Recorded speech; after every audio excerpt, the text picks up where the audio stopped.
మున్సిపాలిటీల్లో కూడా వివిధ ఇండిపెండెంట్లతో కలిసి చైర్మన్ పీఠాలను కైవసం చేసుకోవడానికి కాంగ్రెస్ ప్రభుత్వం ముఖ్యమంత్రి రేవంత్ రెడ్డి గారు మంత్రులకైతే కీలకమైనటువంటి బాధ్యతలను అప్పగించడం జరిగింది.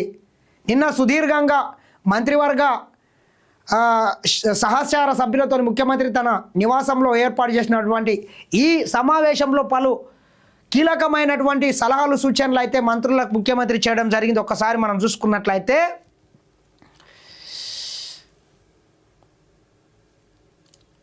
చేజారొద్దు కరీంనగర్ నిజామాబాద్ చేజారొద్దు మంత్రులతో సీఎం రేవంత్. కరీంనగర్ అదేవిధంగా నిజామాబాద్ కార్పొరేషన్ల మీద కూడా కాంగ్రెస్ పార్టీ జెండాను ఎగరేంచాలి, అవసరమైతే స్వతంత్ర అభ్యర్థులతోని ఇంకా ఎవరైనా కలిసి వస్తే వాళ్ళతోని కూడా పొత్తులు పెట్టుకొని ముందుకెళ్ళండి అని చెప్పి కీలకమైనటువంటి బాధ్యతలను ముఖ్యమంత్రి రేవంత్ రెడ్డి గారు మంత్రులకు అప్పచెప్పడం జరిగింది.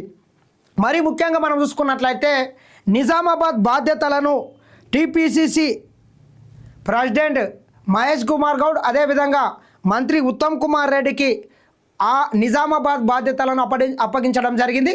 అదేవిధంగా కరీంనగర్ బాధ్యతలను మంత్రి శ్రీధర్ బాబు అదేవిధంగా పొన్నం ప్రభాకర్కు కరీంనగర్ బాధ్యతలను కూడా అప్పగించడం జరిగింది. ఈ రెండు కార్పొరేషన్లను కూడా కాంగ్రెస్ పార్టీ ఖాతాలో ఏ రకంగా వేయాలి, ఎట్లా దానికి కావాల్సినటువంటివి ఏమున్నాయో ఒకసారి చూడండి అని చెప్పి మంత్రులకైతే బాధ్యతను అప్పగించడం జరిగింది. వీటితో పాటు రాష్ట్ర వ్యాప్తంగా కొన్ని మున్సిపాలిటీల్లో కూడా అంగులు వచ్చినాయి, వాటన్నిటిని కూడా కాంగ్రెస్ ఖాతాలో వేసుకోవాలని చెప్పి ముఖ్యమంత్రి దిశ నిర్దేశం అయితే చేయడం జరిగింది. ఒకసారి చూసుకున్నట్లయితే హంగ్ మున్సిపాలిటీలను వదులుకోవద్దని ఆదేశం, నిజామాబాద్ బాధ్యతలు మంత్రి ఉత్తమ్ పిసిసి చీఫ్ మహేష్కు, మంత్రులు శ్రీధర్ బాబు పొన్నం ప్రభాకర్కు కరీంనగర్ బాధ్యతలు, కొత్తగూడెం కార్పొరేషన్ సస్పెన్షన్కు తెర, మేయర్ పదవి సిపిఐకి ఇచ్చి డిప్యూటీ పదవి తీసుకోవాలని నిర్ణయం, మేయర్ చైర్పర్సన్ల ఎన్నికల దాకా అలర్ట్గా ఉండాలని ఆదేశం, కలిసికట్టుగా పనిచేయడం వల్లే మంచి ఫలితాలు సాధించాం, పార్టీ గెలుపు కోసం కష్టపడ్డ కార్యకర్తకు అభినందనలు. ఇంకా 24 గంటలు కూడా అత్యంత అప్రమత్తంగా ఉండాలి. ఈ మేయర్ల చైర్మన్ల ఎన్నిక వరకు కూడా మంత్రులు, పార్టీ ఎమ్మెల్యేలు, పార్టీ కార్యకర్తలు, నాయకులు అందరూ కూడా సమిష్టి నిర్ణయం వల్ల ఈ ఫలితాలు వచ్చినాయి కాబట్టి వీటిని కాపాడుకోవాల్సినటువంటి బాధ్యత కూడా మనందరి మీద ఉన్నది. కాబట్టి అత్యంత అలర్ట్గా ఉండండి అని చెప్పి పార్టీ శ్రేణులకు అదేవిధంగా మంత్రులకు ఎమ్మెల్యేలకు ముఖ్యమంత్రి రేవంత్ రెడ్డి గారు అయితే సలహాలు సూచనలు అయితే ఇవ్వడం జరిగింది.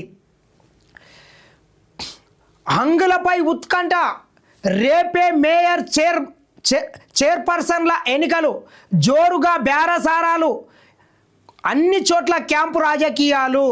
ఇప్పటికే చాలా చోట్ల క్యాంపు రాజకీయాలు కూడా నడుస్తున్నాయి. సంపూర్ణమైనటువంటి మెజారిటీ ఉన్న దగ్గర కూడా ఎక్కడ ఎవరు ఎటువంటి ప్రలోభాలకు గురి కావద్దని చెప్పి ప్రధానమైనటువంటి పార్టీలు అన్నీ కూడా కొన్ని అయితే గోవాకు తీసుకుపోయినారు, కొందరు బెంగళూరుకు తీసుకుపోయినారు, కొందరు ఆంధ్రప్రదేశ్కు తీసుకుపోయినారు. ఇట్లా ఎవరెవరికి నచ్చిన స్టేట్కు ఈ కార్పొరేటర్లను వీళ్ళనందరినీ తీసుకొని పోయి మున్సిపల్ చైర్మన్, మున్సిపల్ కౌన్సిలర్లను అందరినీ వివిధ ప్రాంతాలకు, రహస్యమైన ప్రాంతాలకైతే ప్రధానమైనటువంటి పార్టీలన్నీ తరలించడం జరిగింది.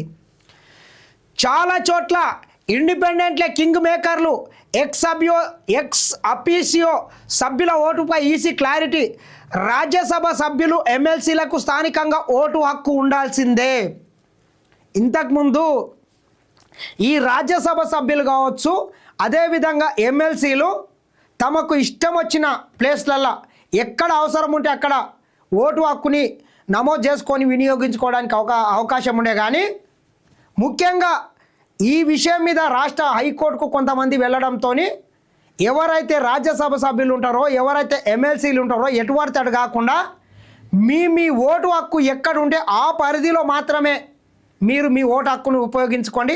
అదేవిధంగా ఎమ్మెల్యేలు, అదేవిధంగా పార్లమెంటు ఎంపీలు కూడా మీ ఓటు హక్కు పరిధిలో ఉన్నటువంటి నియోజకవర్గాల్లో మాత్రమే మీ పరిధిలో మాత్రమే ఎక్కడన్నా ఓటు వేయడని చెప్పి హైకోర్టు గైడ్లైన్స్ ఇవ్వడంతో ఆ రకంగానే వీళ్ళు ఎక్కడ పడితే అక్కడ కాకుండా వాళ్ళ ఓటు పరిధిలో మాత్రం ఓటు హక్కును వినియోగించుకోవడానికి అవకాశం కల్పించారు. చూసుకోవచ్చు ఒకసారి. ఎక్స్ అఫిషియో సభ్యుల ఓటు హక్కుపై ఈసీ క్లారిటీ, ఒక స్పష్టమైనటువంటి గైడ్లైన్స్ను కూడా కేంద్ర ఎన్నికల కమిషన్, రాష్ట్ర ఎన్నికల కమిషన్ జారీ చేయడం జరిగింది. ఎక్స్ అఫిషియో సభ్యుల ఓటు హక్కుపై రాష్ట్ర ఎన్నికల సంఘం శనివారం క్లారిటీ ఇచ్చింది.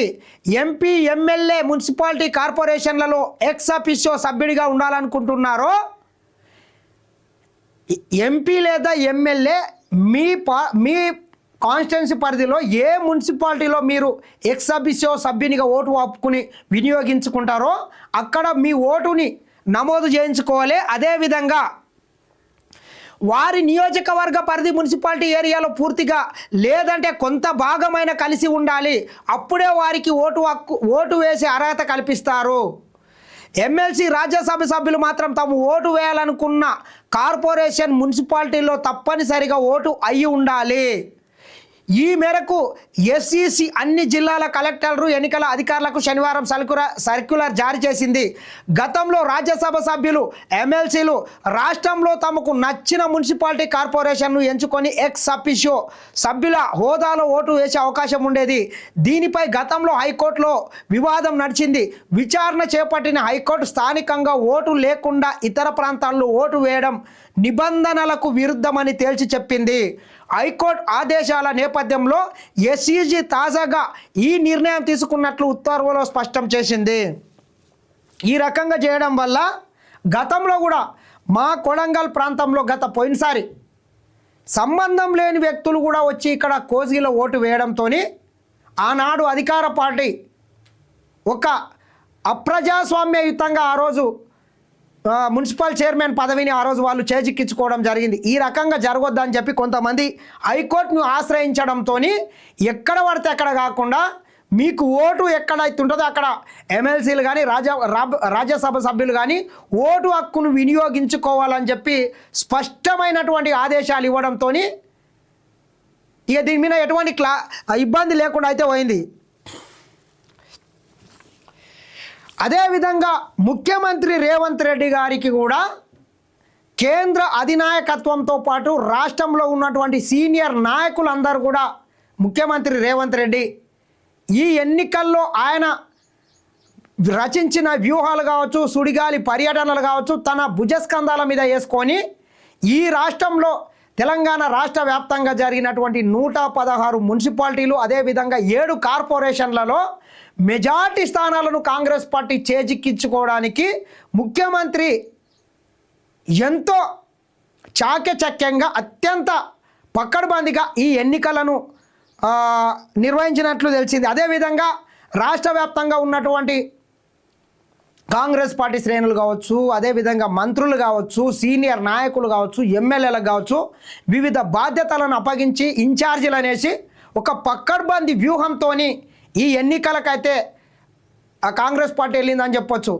ఎప్పుడైతే ముఖ్యమంత్రి రేవంత్ రెడ్డి గారు కాంగ్రెస్ పార్టీని అధికారంలోకి తీసుకొచ్చిండో మరుక్షణం నుంచే ఒక పక్క ప్రభుత్వాన్ని, ఇంకొక పక్క పార్టీని ఎక్కడ డ్యామేజ్ కాకుండా సమపాళ్లతోని ఒక ఉజ్జీవంగా ముందుకు తీసుకెళ్తున్నారని మాత్రం చెప్పొచ్చు. దీంట్లో ముఖ్యమంత్రి సక్సెస్ అయ్యాడు.